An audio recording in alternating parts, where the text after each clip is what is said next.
Ma'am, আমি তো অস্বীকার করি না যে আপনারা আমার বাবা মার মতো নন।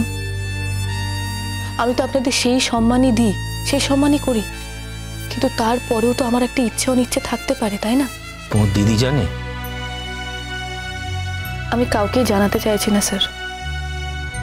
আপনাদের বাড়ি থেকে যাচ্ছি বলে আমাকে ব্যাগ গোছাতে হচ্ছে, তাই জন্য আপনারা জানতে পারছেন। তা না হলে আমি আপনাদেরও জানাতাম না।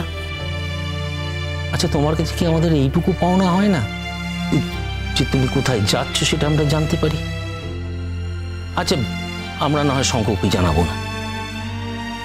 স্যার, আপনারা শঙ্খকে বলবেনই, আর শঙ্খ জানতে পারলে শঙ্খ আমাকে ফিরিয়ে আনতে যাবেই, কিন্তু আমি সেই ঝামেলার মধ্যে যেতে চাইছি না স্যার। আমি কথা দিচ্ছি শঙ্খ জানতে পারবে না, তুমি আমায় বিশ্বাস করো তো? কিন্তু আমার তো চিন্তা হবে, বলো, তোমার নিরাপত্তার জন্যে অন্তত আমাকে বলে যাও তুমি কোথায় যাচ্ছ। আমার আর গতিবিধি বা কত দূর? আমি নর্থ বেঙ্গলে একটা স্কুলে যাচ্ছি, সেখানে হোস্টেলও আছে।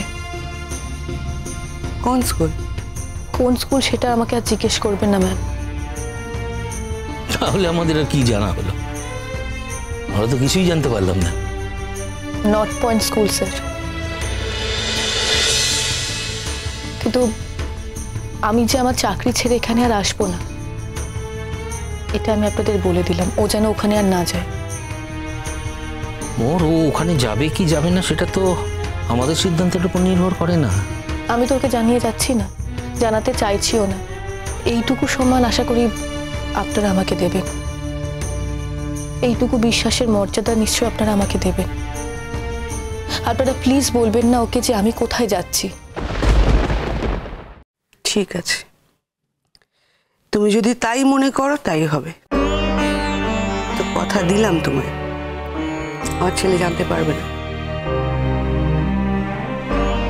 অন্তত আমাদের তরফ থেকে শঙ্খ কোনোদিন জানতে পারবে না। শঙ্করে একটু ভাবা উচিত, একটু বোঝা উচিত। ও জীবনটাকে যত সহজে নেয় তত সহজ তো নয়,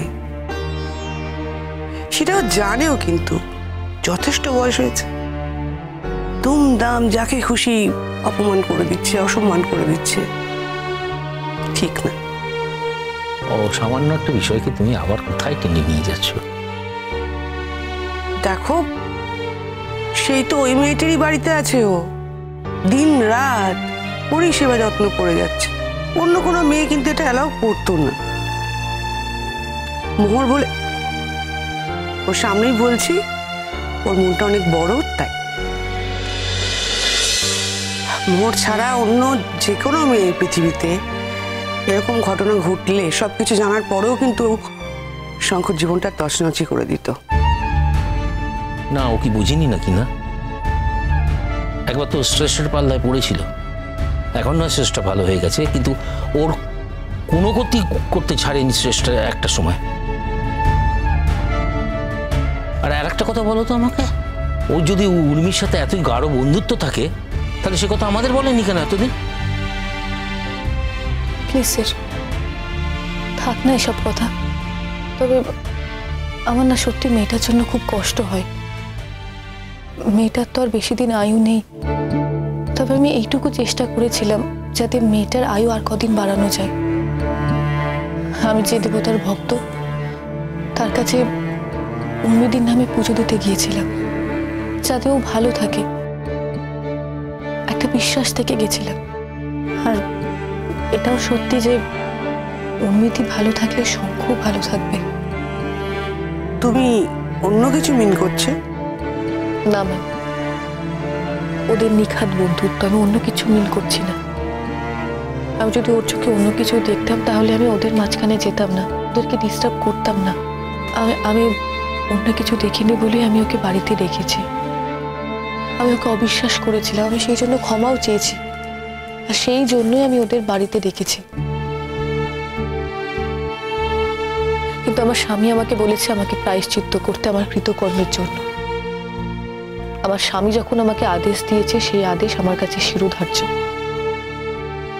আমাকে তো প্রায়শ্চিত্ত করতেই হবে, আর আমি এই প্রায়শ্চিত্ত করব। আমি জানি আমি জানি শঙ্কর আশেপাশে আমি না থাকলে ওর কিছু এসে যায় না, ও একরকম ভাবে নিজেকে সামলে নিতে পারে। আমাকেও তো সেই চেষ্টা করতে হবে, তাই না?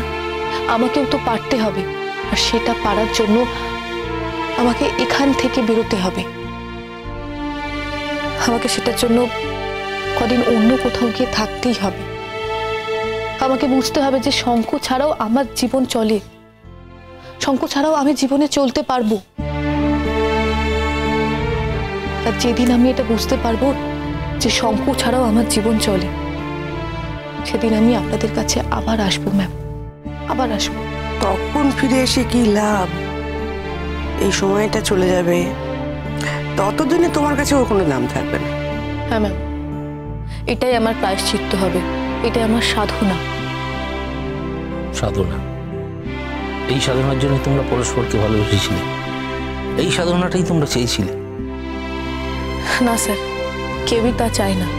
অনেক ঘটনা জীবনে ঘটে যায়।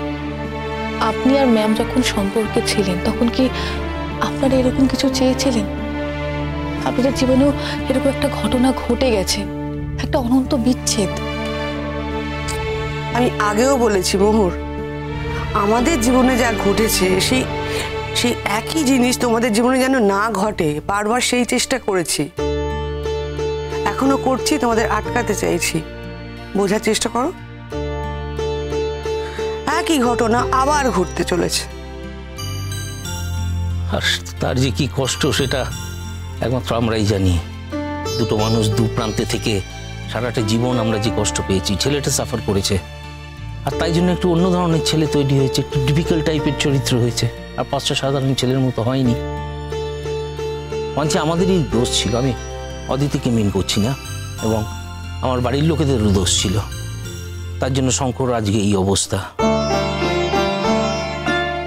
তোমাকে পেয়ে ভেবেছিলাম যে সবকিছু ঠিক হয়ে যাবে, ঠিক হয়েও গেছিল, কিন্তু ভেতরে ভেতরে এমন কিছু জিনিস আছে যেটা জীবনে পাল্টানোর নয়। এমন ভেবেছিলাম মোহর তুমি অ্যাডজাস্ট করে নেবে, কিন্তু তুমিও শেষে হাল ছেড়ে দিলে। স্যার, আমি তো রক্ত মাংসে করা একজন মানুষ, আমি তো কোনো ভগবান নই, কোনো সাধিকাও নই। অন্যদের যেমন দুঃখ কষ্ট হয়, তেমন অপমানিত হলে আমারও দুঃখ কষ্ট হয়, আর এই অপমান থেকে আমি বেরোতে পারিনি। কবে যাচ্ছ তুমি? এই তো এই কয়েকদিনের মধ্যে। আমি কিন্তু শঙ্করকে বলবো যে মোহর চলে যাচ্ছে, কোথায় যাচ্ছে সেটা আমরা জানি না। থাক না স্যার, এই কথাটা বলে আপনি আমাকে ছোট করবেন না। আমি জানি ও বললেও আসবে না, আর ও এসে যদি আমাকে জোর করে এখানেই রাখতে চাই সেটা আমি চাই না। এত অনাসক্তি হয়েছে তোমার শঙ্কর প্রতি? আপনারা শুধু আপনার ছেলের কথাই ভাবছেন। আমারই কি শুধু আসক্তি কমেছে? ওর আসক্তি কমেনি? ও দিনের পর দিন, রাতের পর রাত আমাকে ছেড়ে থাকছে, আমাকে না দেখে থাকছে, ওর তো অসুবিধা হচ্ছে না। কিন্তু ও কি একবারও জিজ্ঞেস করেছে আমার অসুবিধা হচ্ছে কিনা? আচ্ছা আপনারাই বলুন, এইভাবে দুটো মানুষের জীবন চলতে পারে? ওর ইচ্ছের ওপর যদি আমাকে নির্ভর করে চলতে হয়, ওর ইচ্ছের ওপর যদি আমাকে নির্ভর করে বাঁচতে হয়, তাহলে সেটা আমার পক্ষে সম্ভব নয় স্যার। তার থেকে ভালো ও নিজের ইচ্ছে বাঁচুক, নিজের মতো করে বাঁচুক, আর আমি আমার টার্মে বাঁচব। সেই জন্য আমি এখান থেকে চলে যাচ্ছি। আপনারা প্লিজ কিছু মনে করবেন না। আর আপনাদের সঙ্গে আমার চিরকাল যোগাযোগ থাকবে স্যার।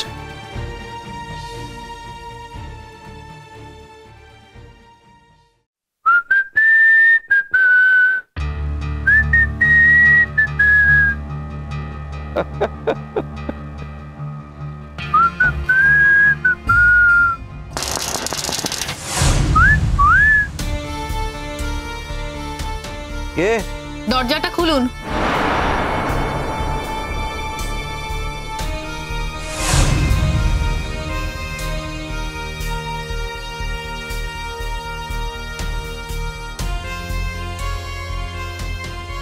মোহরের গলা মনে হচ্ছে, কতদিন পর মোহর এসেছে।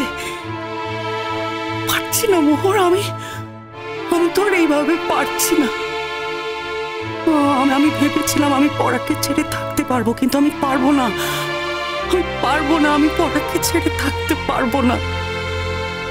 পরাগ আমাকে ভুল বুঝে চলে গেছে। হ্যাঁ হ্যাঁ হ্যাঁ, পরাগ ভুল বুঝে আমাকে চলে গেছে। আমি একবারের জন্য অন্তত তোর সঙ্গে দেখা করে বলতে চাই, আমার সেদিনের ওই কথাগুলো আমার মনের কথা ছিল না, আমার মুখের কথা ছিল। তুমি আমাকে বিশ্বাস করে ঠকনি পরাগ। আমি যদি এইটুকু বলতে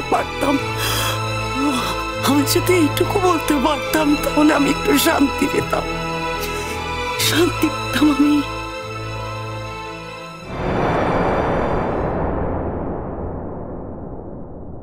তুমি কি ব্যাপার? আমি বৌদি ভাইয়ের সঙ্গে দেখা করতে এসেছি। বৌদি ভাই, তুমি কেমন আছো? ভালো আছে, দিব্যি আছে। স্বামী স্ত্রী একটা ঘরে একসঙ্গে রয়েছে, দরজা বন্ধ। তুমি কি এতটুকু সহবত জানো না?